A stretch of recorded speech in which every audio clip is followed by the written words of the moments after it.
नमस्कार, मेरा नाम है अंजलि। आप देख रहे हैं प्रदेश टुडे। जैसा कि आज हम मौजूद हैं नई दिल्ली में बचपन प्ले स्कूल के ऑफिस में, और हमारे साथ एक बेहद ही ख़ास शख्सियत इस वक्त मौजूद हैं, मिस्टर तिजय गुप्ता जी, जो कि बचपन प्ले स्कूल के को फाउंडर हैं। आज हम इनसे बात करेंगे और जानेंगे बचपन स्कूल की जर्नी के बारे में।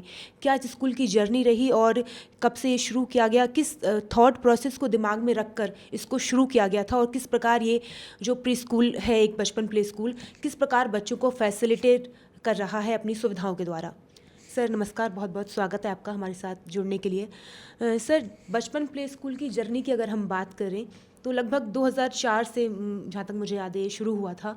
तो क्या इसकी जर्नी रही, क्या एक विचार दिमाग में ऐसा आया कि प्री स्कूल को शुरू करना चाहिए, और आज इतना सक्सेसफुल अगर हम बात करें इसकी तो ये है, तो इसके बारे में आप हमें कुछ बताइए। जी 2004 में जब हमने प्री स्कूल स्टार्ट किया तो हिंदुस्तान में बहुत ज़्यादा प्री स्कूल्स नहीं होते थे, केवल एक या दो जाने माने स्कूल थे। ऐसा महसूस हुआ कि बहुत बड़ा गैप मार्केट में अवेलेबल है, specially tier 2, tier 3, tier 4 cities में तो प्ले स्कूल के बारे में लोग जानते भी नहीं थे। तो एक विजन दिमाग में था कि एटलीस्ट टियर 2, टियर 3, टियर 4 तक भी प्ले स्कूल जाए, प्राथमिकता लोगों को पता लगे, क्योंकि जो प्रारंभिक शिक्षा है वो सबसे इम्पॉर्टेंट है किसी भी बच्चे के लिए। अगर उसका बेस या उसका प्रारंभ सही है तो अगली कक्षा में या ऊपर की कक्षा में उसे कभी भी दिक्कत नहीं आएगी। तो यह सोचकर बचपन की स्थापना की गई 2004 में। बहुत प्राउड के साथ कहूँगा कि आज के डेट में हम लोग 1200 से ज़्यादा स्कूल्स चला रहे हैं, जिसमें लगभग 70% से ज़्यादा स्कूल्स छोटे शहरों में यानी टियर 2, 3, 4 जैसे शहरों में हैं, जहाँ पे हम लोग बहुत सक्सेसफुली काम कर रहे हैं। तो मुझे लगता है कि आने वाले सालों में हम इस नंबर को बढ़ाएंगे और ऐसे शहरों तक पहुँचने की कोशिश करेंगे जहाँ पे शिक्षा का आज भी अभाव है। सर, जैसे हम बात करें बचपन प्ले स्कूल की, प्री स्कूल है, ये छोटे बच्चों के लिए है, तो ऐसी क्या फैसिलिटीज़, ऐसी क्या सुविधाएं उनको प्रोवाइड यहाँ पे की जाती हैं? टेक्नोलॉजी की अगर हम बात करें तो किस प्रकार की शिक्षा यहाँ पे उनको दी जाती है? पेरेंट्स क्यों इस स्कूल को चुने अपने बच्चों की प्री स्कूलिंग के लिए? तो एक बहुत बड़ा सवाल होता है कि अच्छे से अच्छी शिक्षा बच्चों को देनी है, तो ऐसा क्या ख़ास आप उनको देते हैं? देखिए, जब हम शिक्षा की बात करते हैं तो शिक्षा केवल क्लासरूम तक लिमिटेड नहीं है। कोविड ने तो ये बहुत अच्छे से हमें सिखाई दिया, शिक्षा उसके बियॉन्ड भी है। फिर भी जब मैं बचपन की बात करूँगा तो शुरू से ही हमारा विश्वास ये है कि बच्चे को अच्छी से अच्छी टेक्नोलॉजी मिले, अच्छी से अच्छी किताबें मिलें, अच्छे से अच्छा करिकुलम मिले, तथा रोज़ कुछ ना कुछ नया सीखने को मिले। इसी कड़ी में सबसे पहले 2009 में हम लोगों ने अपने करिकुलम के साथ एक टॉकिंग पेन को इंटीग्रेट किया। टॉकिंग पेन हमारा एक रीडिंग पेन है, जिससे बच्चा अपनी किताब को पढ़ सकता है। किताब में राइम, स्टोरीज़, बच्चे का प्रोनाउंसिएशन, वोकैबुलरी, ये सब कुछ अच्छा हो सकता है। इसके अलावा बच्चे का स्क्रीन टाइम भी कम हो जाता है। इसके बाद अगले 2 वर्षों बाद हमने स्मार्ट क्लास लॉन्च किया। बचपन का खुद का स्मार्ट क्लास इंटीग्रेटेड है, जो क्लासरूम अनेबल्ड सॉल्यूशन है। और अच्छी बात क्या है कि ये बच्चे की ऐप के साथ इंटीग्रेटेड है। सारा का सारा कंटेंट पेरेंट्स बच्चे को वर्चुअली भी दिखा सकता है।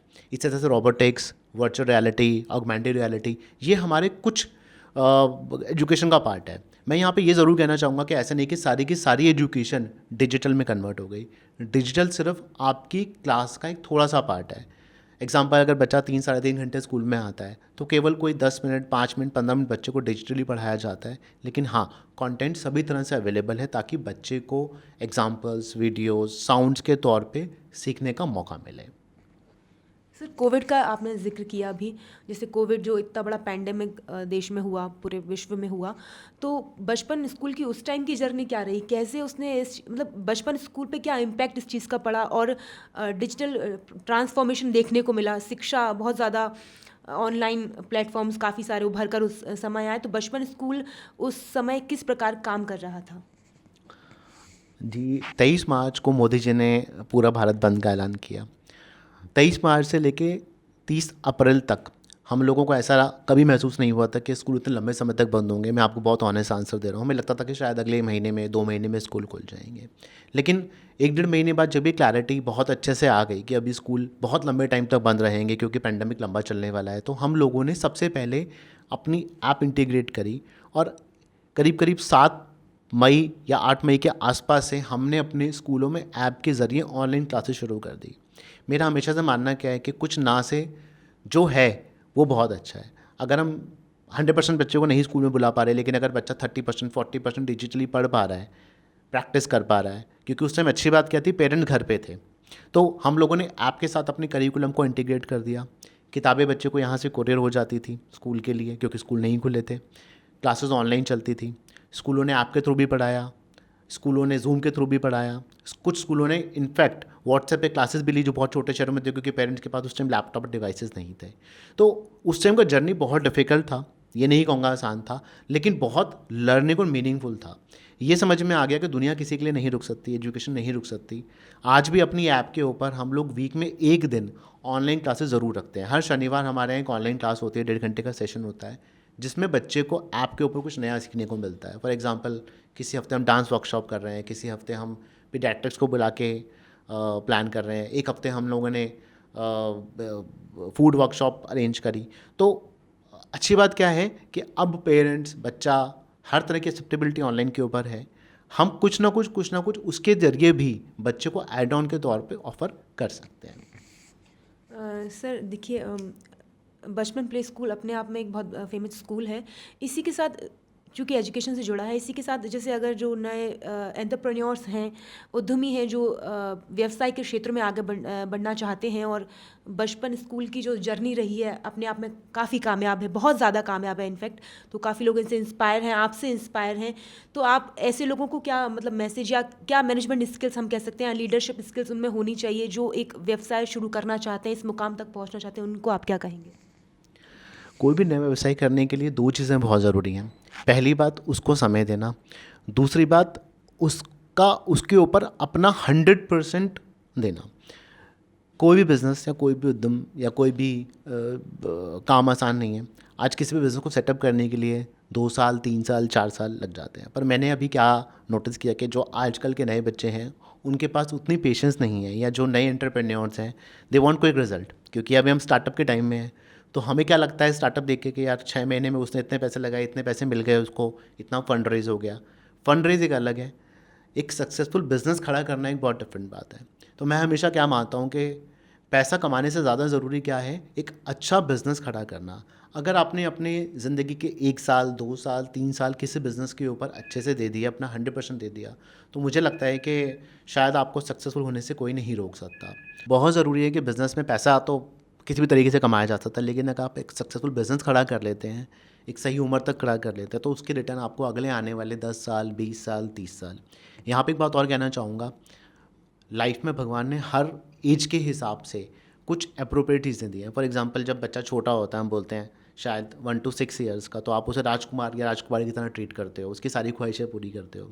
जब बच्चा 6 to 10 या 12 की एज तक आता है, तो तब आके बच्चा थोड़ा सा बड़ा हो जाता है। तो हम ये ज़रूर चाहते हैं कि हम बच्चे के ऊपर थोड़ा सा अपना हक रखें, इतना ज़रूर रखें कि राजकुमार को ये पता हो कि राजकुमार को क्या लेना है, क्या नहीं लेना। इसी तरीके से आपके जीवन के 20 से 30 साल लर्निंग के लिए हैं, और 30 से 40 साल की उम्र जो आपने लर्निंग की है, उस लर्निंग को इम्प्लीमेंट करने के लिए है।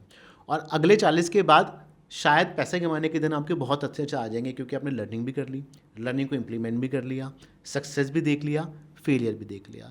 तो अगर आपने अपने बिज़नेस को टाइम दिया है, अपनी एजुकेशन को टाइम दिया है, अपने आप को रेगुलर अपग्रेड करते रहे हैं, तो मुझे लगता है कि आपके बिज़नेस का सक्सेस आपसे ज़्यादा कोई नहीं जानता। अभी हम लोग बचपन का बहुत सारे प्लान्स को लेकर चल रहे हैं। पहली बात, हमारा प्लान ये है कि 2025 तक हम लोग इसको अब्रॉड एक्सपेंशन करें। अभी ऑलरेडी हम लोग नेपाल में स्कूल चला रहे हैं, लेकिन इसके साथ साथ हम लोग बांग्लादेश, श्रीलंका, भूटान, सिंगापुर, दुबई, ये वाली सारी मार्केट अभी एक्सप्लोर कर रहे हैं, ताकि बचपन को और बेहतर तरीके से ग्लोबल किया जा सके।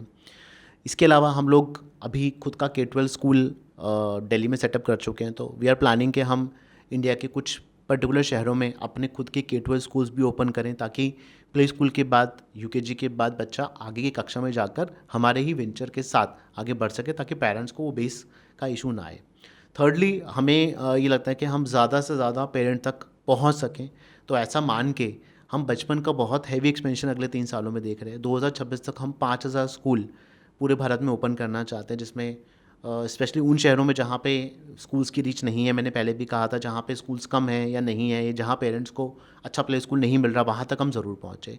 तो मुझे लगता है कि 3 लक्ष्य अभी हम 2026 तक लेके चल रहे हैं। बाकी आई डोंट बिलीव कि बहुत आगे का सोचा जाए। आज हम अगर 3 साल का भी प्लान कर लेते हैं, तो दैट्स प्रीटी गुड।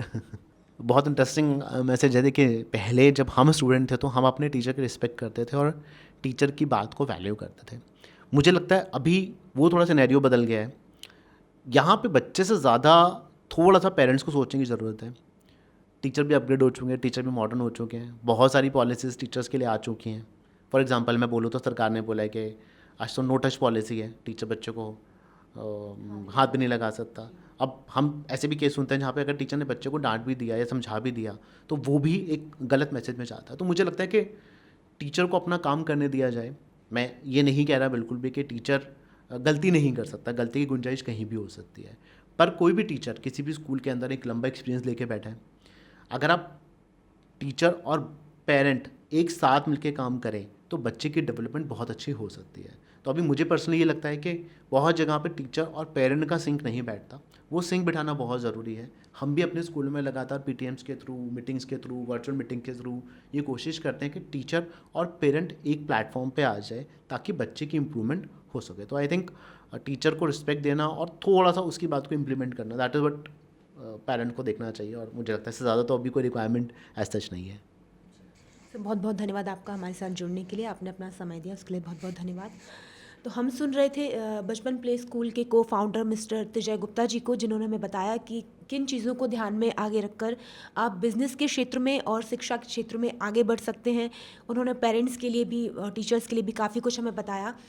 और चूँकि बहुत फेमस नर्सरी स्कूल होने के नाते बचपन प्ले स्कूल अपने आप में एक अलग पहचान रखता है, आपके बच्चे को अलग विकास देता है, उसके डेवलपमेंट में काफ़ी ज़्यादा सहायता करता है। तो ऐसी ही खबरों को जानने के लिए आप जुड़े रहिए प्रदेश टुडे न्यूज़ के साथ। मैं अंजलि योगी, वीडियो जर्नलिस्ट प्रीति शर्मा के साथ, प्रदेश टुडे।